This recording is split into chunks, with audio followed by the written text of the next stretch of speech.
All right, now we're going to move to our third Supply Chains to Admire winner, Intel. And I've always admired Intel for their capabilities of managing human capital. I don't know if you've followed Intel's design of the master's program and their work around analytics. We've had them speak at the last two summits. And Sharon Hall is going to come and speak, and Sharon manages over $45 billion in assets, and she's been with Intel for 18 years. And she's going to talk about the journey. And, you know, she manages a lot of assets, but the most important, I think she'll tell you, is people. So Sharon, welcome you to the stage. And remember that you're going to have the opportunity to ask all three of these winners together some insights about their journey. Thank you very much. Thank you. Okay.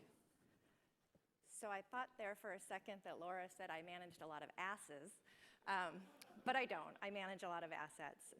But I want to, you guys have been sitting here for about an hour, so I want to get you involved and ask you a couple questions. So on a scale of 0 to 10, 10 being the highest, sitting here today, how many of you would say you are experts in supply chain? Range of 0 to 10, 10 being highest. I'm a rock star expert. I've written 3 books. Sharon, you should get a copy and catch up on my tips. 0, I just started yesterday. Gosh, that's why I'm here at the conference today. So hands up. Let's see who thinks that you're experts in supply chain. Okay, we have a lot of zeros. Okay, so everybody, nobody's feeling confident enough to say 10, I know this supply chain. Second question to ask you is, how many folks, 0 to 10, again the scale, believe that your organizations are currently have the right talent to achieve the challenges either today in your supply chain or for the future? 0, dumber than a doorknob, we don't have the right talent at all, we got to get to work. Or 10, hey, you know what, we've invested, we're sitting good, we think we're good. So raise of hands, 0, we don't have the talent. 10, we have exactly what we need. See some 7s. Got a 10 in the back, we all need to talk to him. 6, so, you know, some different feelings. So listening to Andrea and Kirk, one of the things, and I know they're going to talk, they talked about kind of a broader set of their journey. I want to spend some time today on talent and the journey that Intel's on. I think I went backwards. Oops. Can you guys get to the start of the presentation? You guys had it at the end.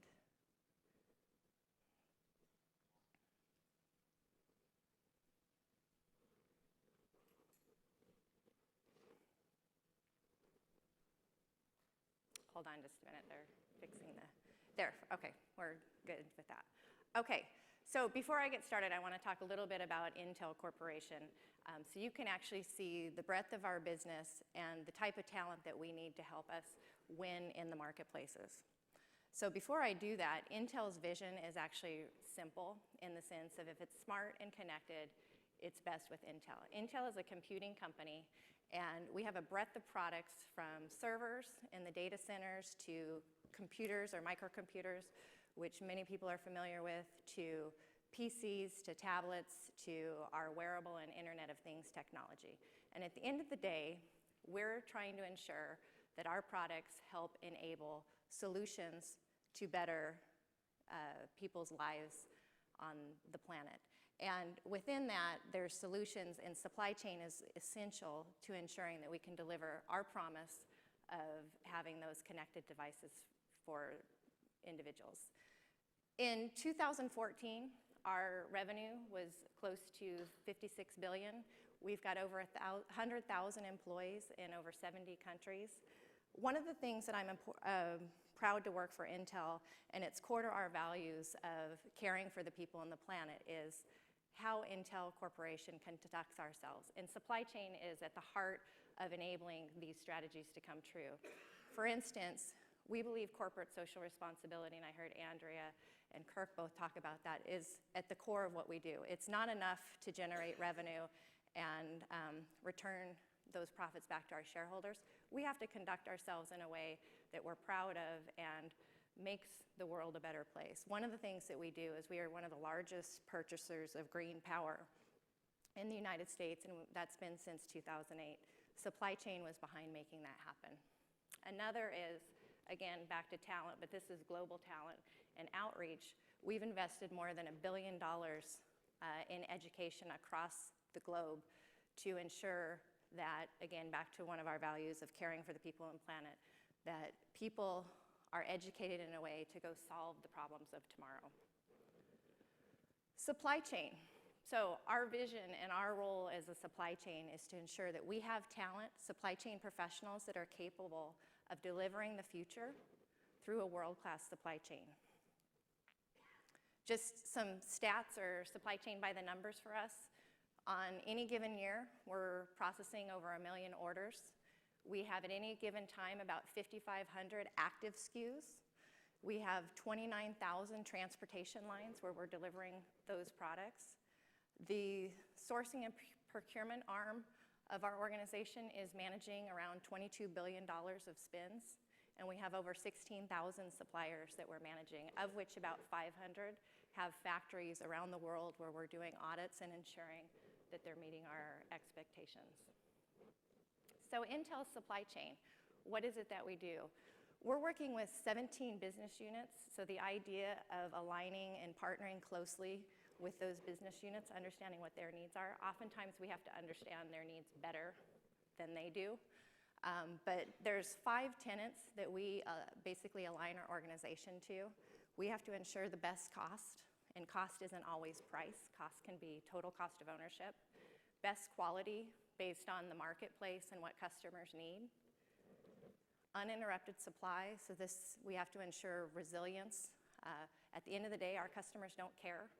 They just want the right things at the right time at the right price to meet their needs.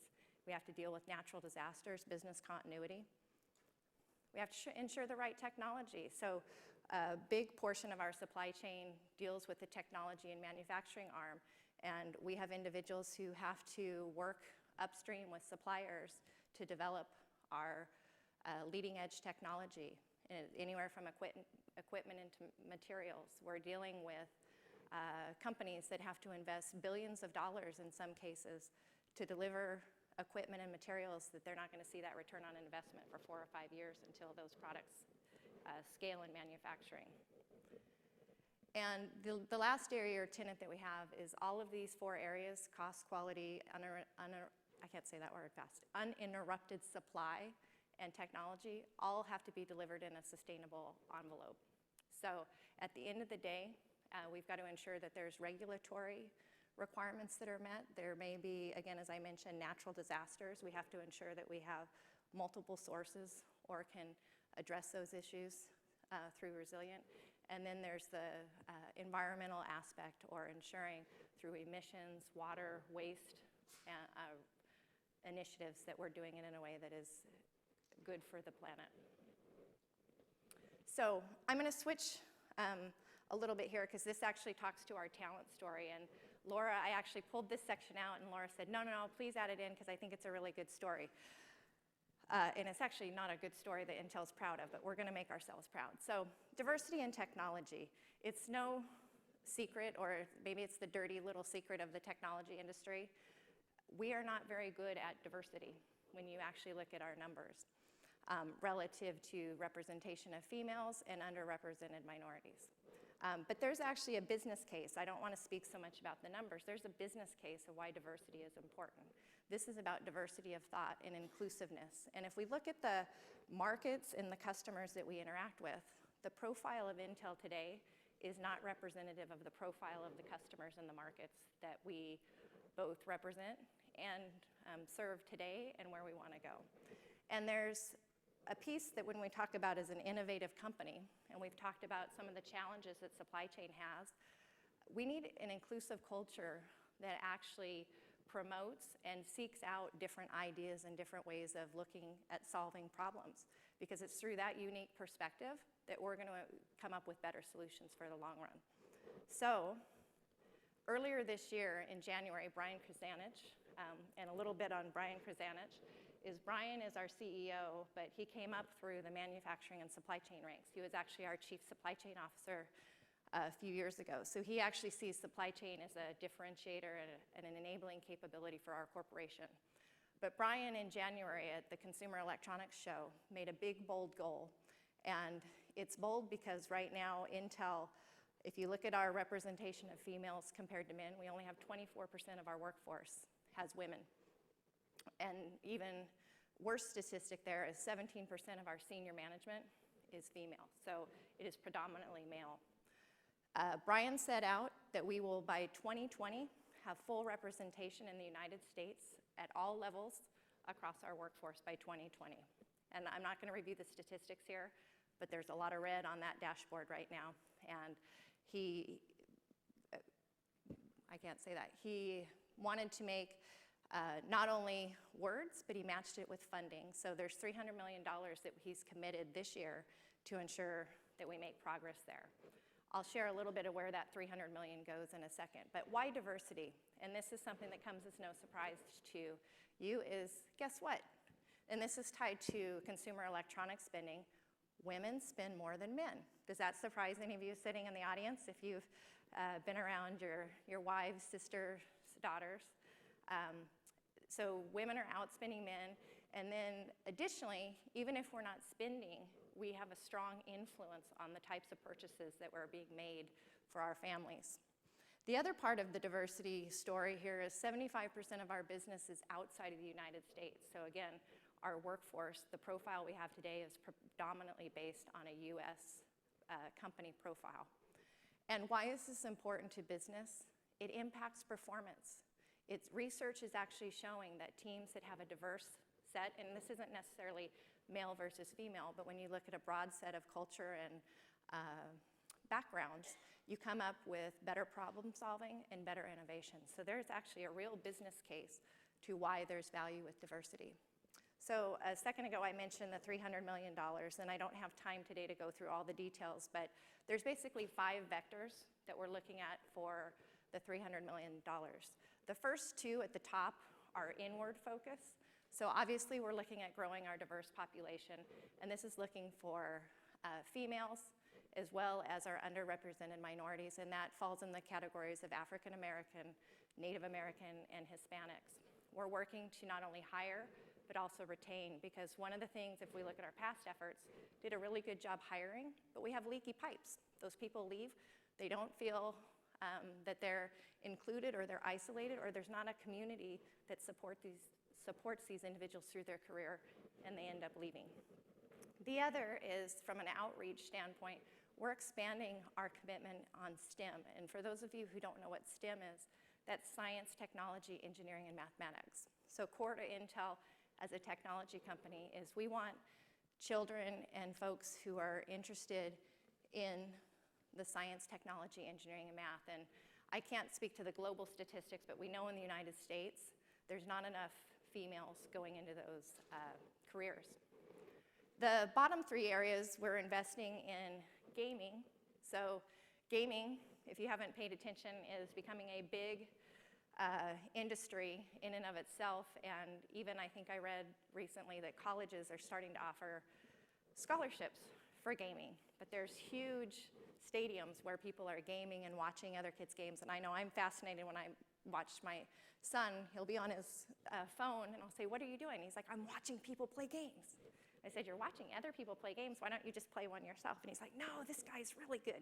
So I don't understand it, but it is a big industry. The other one is investing in diversity. So in addition to the $300 million, Intel has $125 million that's part of our Intel Capital arm that we're actually investing in companies that have women or underrepresented minority ownership.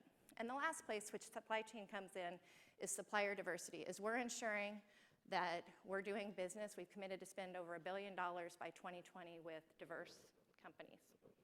So let me talk a little bit about our talent approach. So at the heart of this, and I heard Andrea and Kirk both speak to it, is excellence through people. Jim Collins, who, if you are familiar, wrote books such as Good to Great or Built to Last.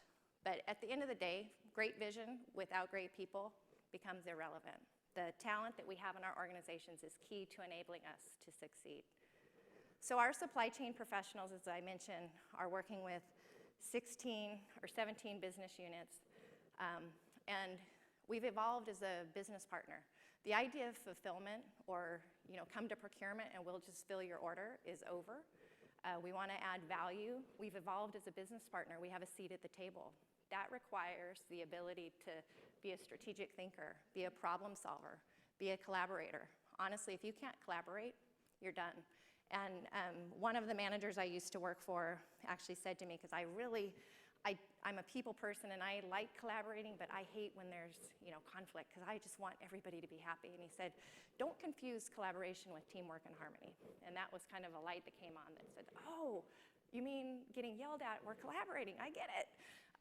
But you have to have people who are tough and can see through and actually fight those battles in a way that they know that they're doing the best thing for the company. Because oftentimes in supply chain, you're asked to support maybe make versus buy decisions, and it depends who's sitting across the table from you. If they're the maker and you're telling them that's not the right solution for time to market, they're not going to be very happy with you.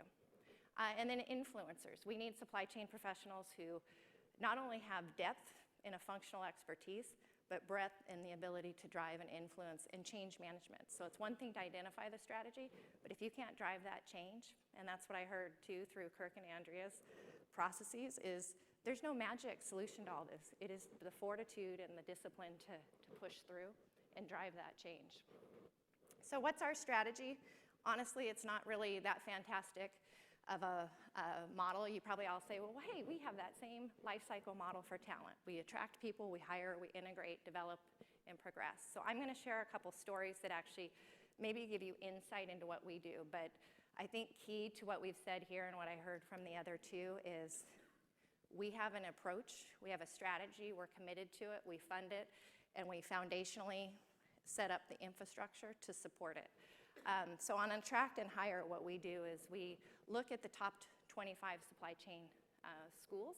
We're a sourcing organization. We look at what's our source. We go here and we target those schools. Specifically, though, we have 3 universities that we develop deep relationships with, and we focus on influencing the curriculum. We build reputational or set up projects or do work with them to help us work on real supply chain problems.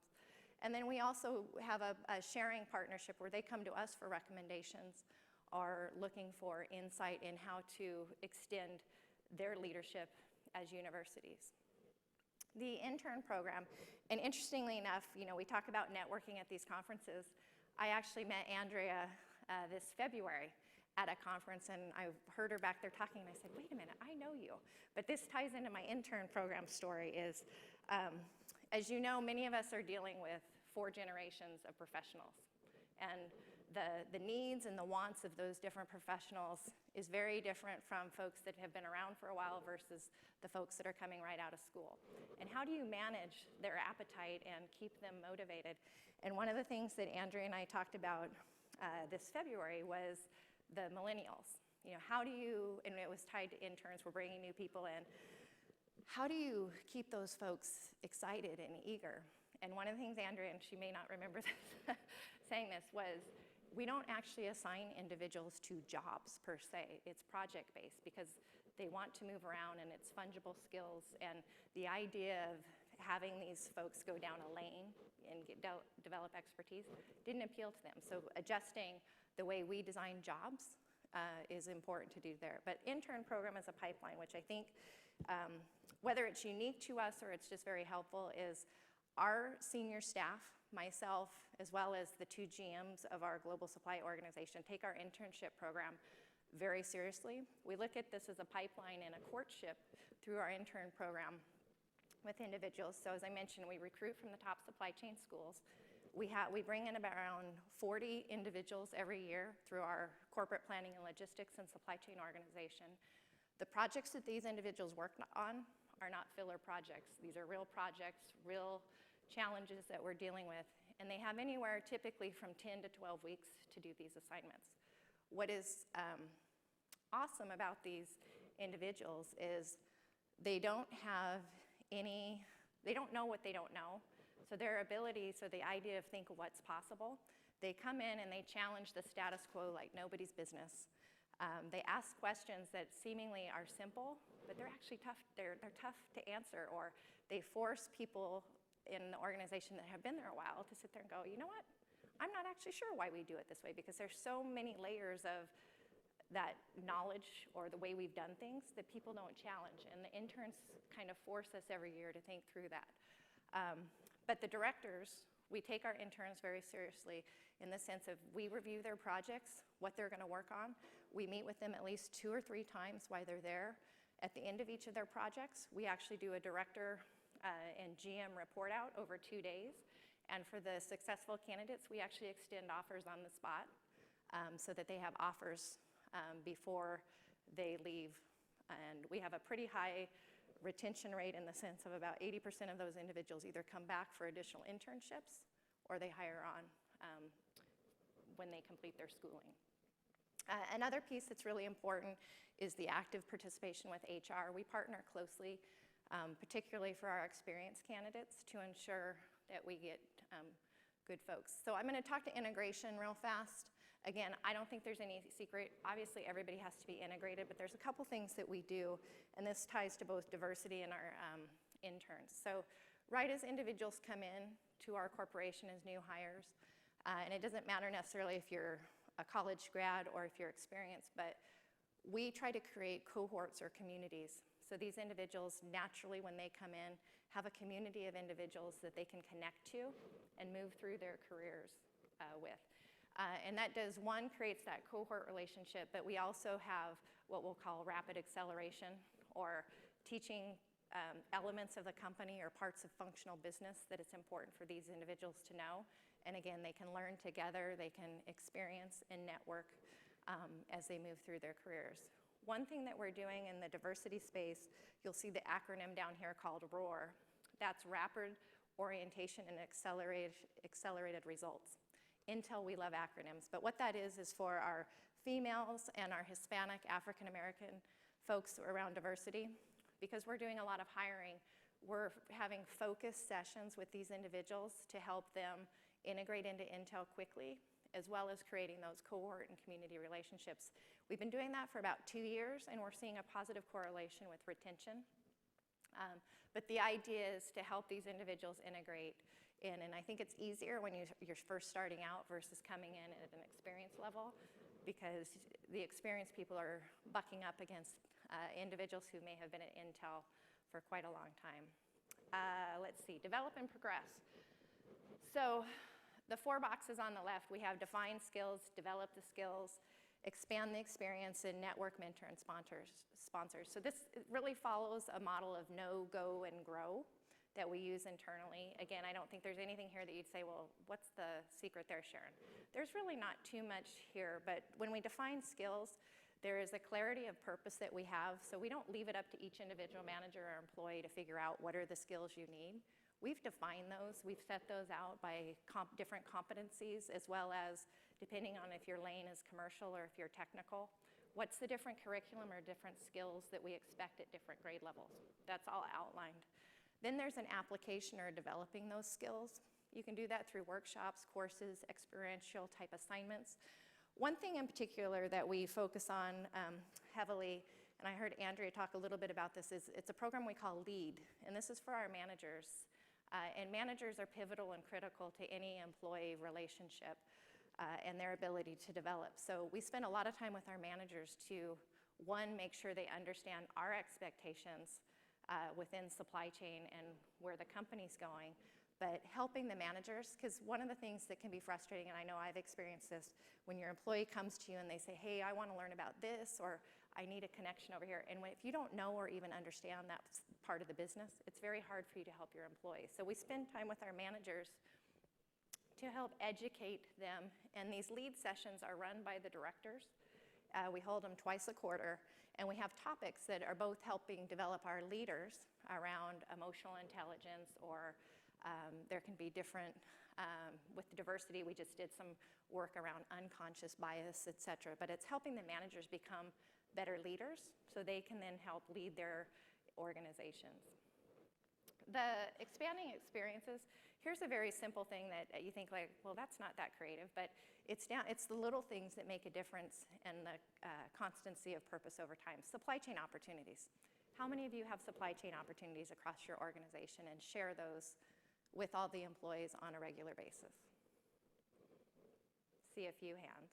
So what we do every 2 weeks is we send out to every employee within our supply chain organization, here are all the opportunities. So creating basically a marketplace where we're transparent about sharing what are the different job opportunities. And these are both full-time positions as well as something that we call dot assignments. And dot assignment is a development opportunity. Now I can't think of what the T is in that, but it's the idea of, hey, I have a 25% project for 4 weeks, 6 weeks, 8 weeks, whatever it is. It's less than a year, but this idea of I have a need where it's not a full-time position, but it's something I need to help move the business forward. And hey, I wanted to get in and learn more about sourcing. I can go help and do this selection and learn a skill without necessarily having to quit my job, my current job, but now I can go build a skill and or determine if that's something that I want to do more of. That comes out every 2 weeks, has been a remarkably high feedback from employees just saying, hey, I didn't have time to go look at what jobs were online, and it's helpful to see what's out there. The last place I'll talk to is network mentoring and sponsors. The gateway grade. So I mentioned we have leaky pipes. When we have leaky pipes, we can do all this work up front to hire and integrate people, and that takes a lot of time. But if those individuals don't feel a sense of community and that they're valued, then they're going to leave. So what we've put in place for these gateway grades, and the gateway grades tend to be individuals that have been probably at Intel from anywhere from 10 to 15 years. And they're at a point in their life typically where they have some big milestones, either through getting married, having children, and making some decisions. We want to make sure that they want to stay and or work through those gateways. So specifically for our women, our VP women have what's called INU, which is the Intel Network of Executive Women. And our senior women within supply chain, we've created a women in supply chain organization where we've helped match these women with proteges. So they have sponsorship and advocacy at senior levels. We've created cohort programs to help them build their skills, executive presence and or just developing skills on how to influence or collaborate. We also do similar, we have 27 employee resource groups, and for our Hispanic and Black leadership councils, because our community of African American and Hispanics is so small at Intel, we actually create cohort relationships and match these individuals up within these communities to help them build and work through their careers and move across Intel. And it creates that sponsorship that they don't necessarily have today. At the end of the day, when we look at develop and progress, I put something here that has resonated or rung true with our organization. We're really looking for people who are intellectually curious and have learning agility. There's no magic formula here, but you have to have that desire, and the fact that you're all here today is a testament to that. You probably have what I'm talking about, but the supply chain is moving so fast, the dynamics and how things are changing. You have it figured out yesterday, but guess what? It's not going to work tomorrow. So if you're constantly willing to go learn and be agile and flex those processes that you have today, that's what we're looking for. Those are the folks who are going to be successful in supply chain. So the last part, and then I'll wrap up here, is around our culture, leadership, and management and retention. We put a lot of time, as I mentioned, in the framework, but at the end of the day, you can lead people to something, but you can't make them use it. So we have a very strong tone and accountability from the top around developing and talent development within our organization, not only for our employees. It's a joint relationship between the employee and the manager. The employee has skin in the game to sit down and be thoughtful about what they want to do and how they want to progress. And then the manager owes both giving honest feedback to how somebody's performing, as well as helping nurture and grow and share folks across that. And I think share is important because oftentimes as a manager, if you work with somebody and you've developed them to exactly how and who you want to be, to let them go or send them off somewhere else means you've got to start that development cycle all over again and give somebody else a chance. But as long as they're staying and working for the company and driving that business value, that's good for your company. So managers don't always, we try to help our managers learn that strengthening the organization beyond just yourself, your own organization, is really important to helping us achieve the supply chain capabilities we want.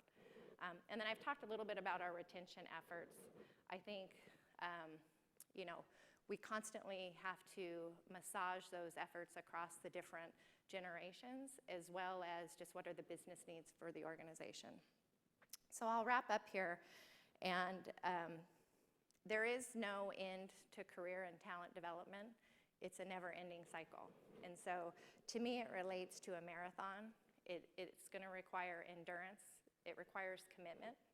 And if anybody's trained for a marathon, you know that you can't just go out and run it.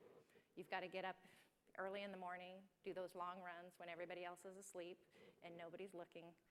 You've got to have the right nutrition and sort of work through the processes, different training to ensure that you're ready for that race. So diversity for us is a business imperative. It's one of the things I want you to take away. And diversity is beyond just the numbers of women and the underrepresented minorities. It's about inclusion and diversity of thought to solve the problems of tomorrow. Catalyze change by leading.